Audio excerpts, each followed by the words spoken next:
Out of these troubled times, our fifth objective, a new world order can emerge, a new era. We have before us the opportunity to forge for ourselves and for future generations a new world order, a world where the rule of law, not the law of the jungle, governs the conduct of nations. When we are successful, and we will be, we have a real chance at this new world order, an order in which a credible United Nations can use its peacekeeping role to fulfill the promise and vision of the UN's founders. Remember that every single man, woman, and child in the state of South Carolina awakens to a freer, safer world. I would remind people that every single morning we all awaken to a safer, freer world because of George Bush.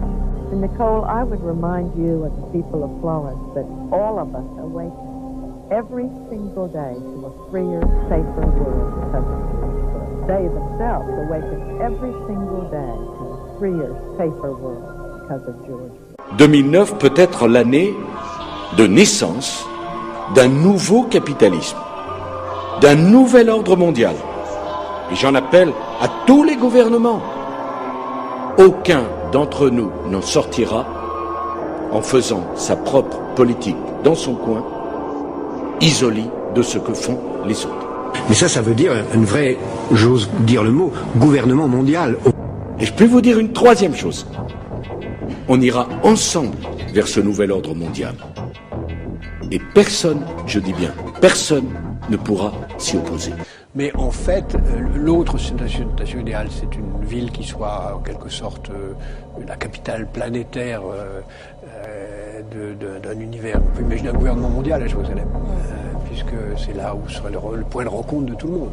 C'est-à-dire que Jérusalem ne sera pas la première question réglée, mais la dernière. C'est pour ça que d'ailleurs, dans la tradition juive, on dit beaucoup que la paix à Jérusalem est la condition de la venue du Messie. Le Messie arrivera par une certaine porte de la vieille ville et il n'arrivera soit pour faire la paix, soit quand la paix soit faite. Donc, même si on peut imaginer, rêver d'un Jérusalem devenant capitale de la planète qui sera un jour unifié autour d'un gouvernement mondial, c'est un joli lieu pour un gouvernement mondial.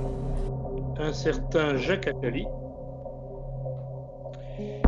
qui déclarait le 11 juin 2009, c'est-à-dire il y a maintenant 11 ans, dans l'Express, je cite, « L'histoire nous apprend que l'humanité n'évolue significativement que quand elle a vraiment peur.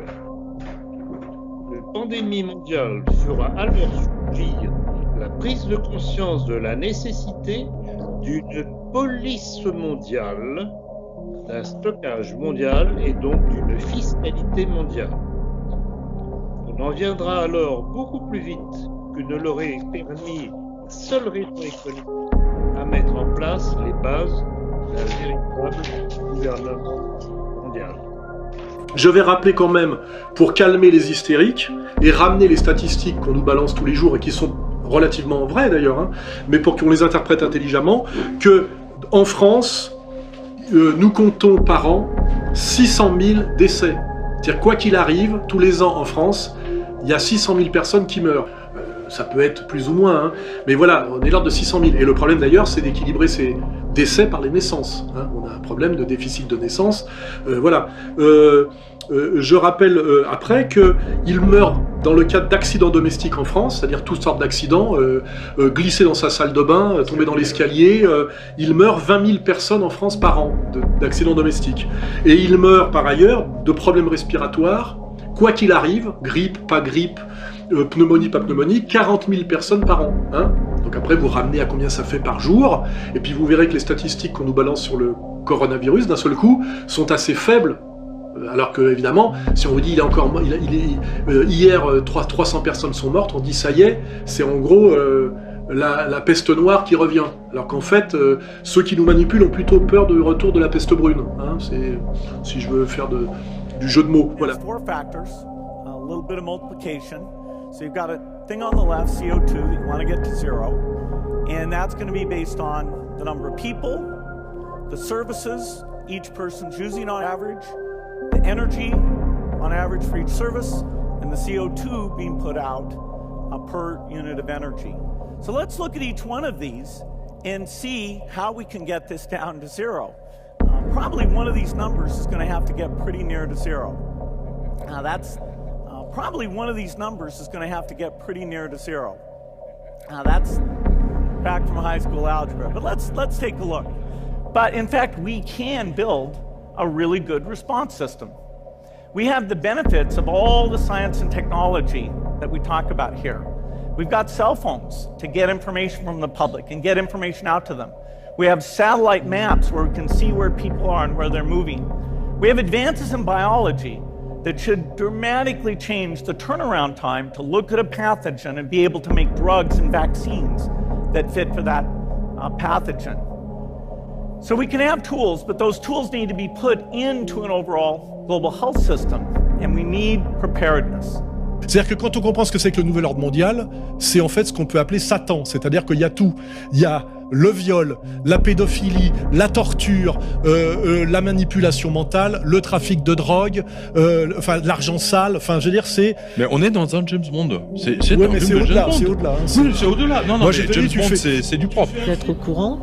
Une nation peut attaquer une nation concurrente secrètement par des moyens bactériologiques, affaiblissant entièrement la population avant d'en prendre le contrôle avec ses forces armées, c'est clair. Ou bien des techniques de modification du climat pourraient être employées pour produire des périodes prolongées de sécheresse ou d'inondation, affaiblissant ainsi les capacités d'une nation et la forçant à accepter les demandes de sa rivale. À part ça, on est des complotistes. It reminds me of the very first broadcast I made in 1940, helped by my sister. We as children spoke from here at Windsor to children who had been evacuated from their homes and sent away for their own safety. Today, once again, many will feel a painful sense of separation from their loved ones. But now as then, we know deep down that it is the right thing to do. Last week, Dr. Michael Ryan, he's a leader at the World Health Organization, announced that in response to the spread of this virus, authorities may have to enter people's homes and remove family members, presumably by force. In most parts of the world, due to lockdown, most of the transmission that's actually happening in many countries now is happening in the household, at family level. In some senses, transmission has been taken off the streets and pushed back into family units. Now we need to go and look in families to find those people who may be sick and remove them and isolate them in a safe and dignified manner. Just so you know, we're coming to your house, seizing your children and, quote, isolating them in a safe and dignified manner.